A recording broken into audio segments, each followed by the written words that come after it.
We're at the Heritage Seed Library at Garden Organic, and here we have a collection of over 700 different types of vegetable. We keep them here in this specially designed cold store, which has the humidity and temperature controlled. However, with a little bit of knowledge, it's very easy to do yourself at home. In this video, we're going to be learning how to save seed from carrots. Carrots come in a range of different shapes, sizes and colours, most of which you'll never find in the shops. So this is the one great advantage of saving your own seed. Carrots are a biennial plant, which means that they grow leaves and a root in their first year, and then flower and go to seed in the second. For the first year, sow as you would for a normal eating crop, and thin to your usual spacing. If you want to eat some of them too, don't pick out the biggest and the best to eat, as these are the ones that you'll probably want to save for seed. In choosing varieties to save seed from, be aware that a lot of commercially available carrot varieties are F1 hybrids, and will not come true if you save their seed, so avoid them. In autumn, you can either lift and store the roots or give them a thick mulch and leave them in the ground over winter. We always lift ours, partly to protect from severe frosts and partly to protect from hungry rodents making a dinner out of them. This also allows you to select for the best roots. So now that we've harvested the carrots, we need to choose the best ones to save seed from. And so to do that, I'm going to lay them out in a big block.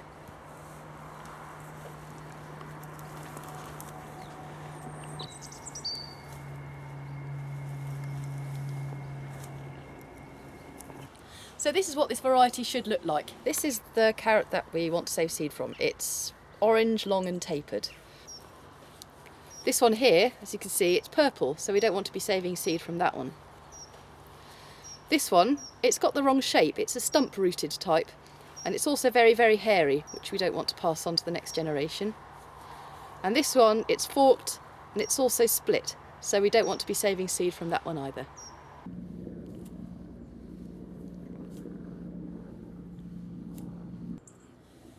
So I've selected 20 of the best, and 20 is the minimum number you really ought to be saving seed from for carrots.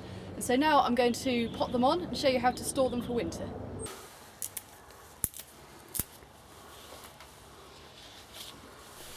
For winter storage, I'm removing the leaves to reduce the water loss. And you can plant them quite close together with just the crowns poking out the top. And I'm surrounding them with seed compost. We find that carrots store best in leaf mould, but any inert medium would do, as they won't really grow over winter. Put them somewhere frost-free and dry to store, such as a greenhouse or a garage, and they only need an absolute minimum of water for this period. Any that are diseased, split, eaten by pests or damaged have a higher chance of rotting during this time, so they should be avoided.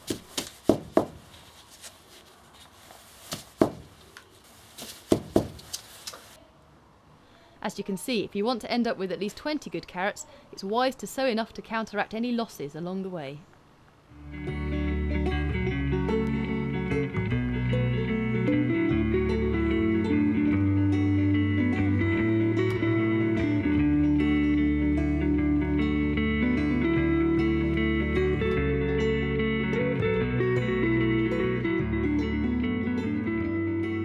Having overwintered your carrots, they can be replanted about 30 centimetres apart in a block in March or April when they start to shoot again.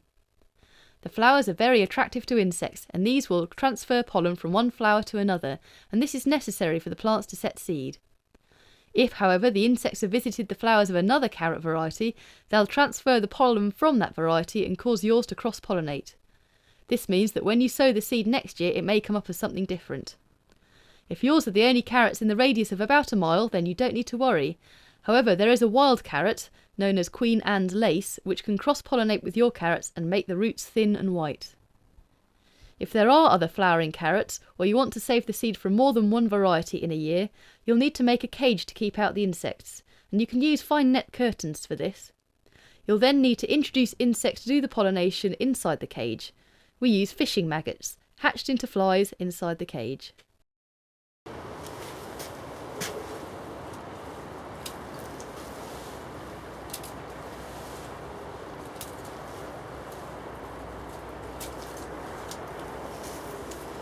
So the carrot seed takes a few weeks to ripen after the carrot has flowered. But you can tell when the seeds are ripe because they turn brown and they start to come away very easily from the flower heads. Now some people can get an allergic reaction to carrot seed when they're cleaning it because it's very dusty. So to prevent that you can wear a dust mask.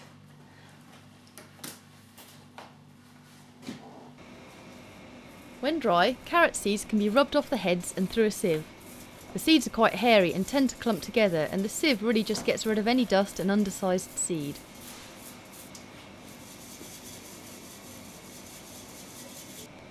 If they're thoroughly dry, the hairs can be rubbed off using rubber gloves, and this just makes your seed easier to sow in the springtime.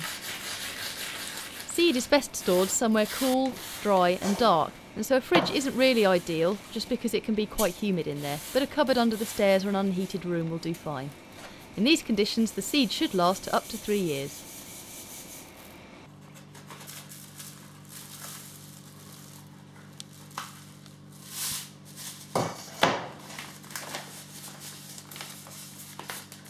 So after you've got your seeds, you want to label it with the name, the variety and most importantly, the date. So you've seen the video and hopefully picked up some great tips about how to save seed from your carrots. So there are many benefits for saving seeds, not least of which you're developing a variety that's more suited to your taste, more suited to your soil and the weather in your area. So there's nothing left to say now, but get on with it. Good luck!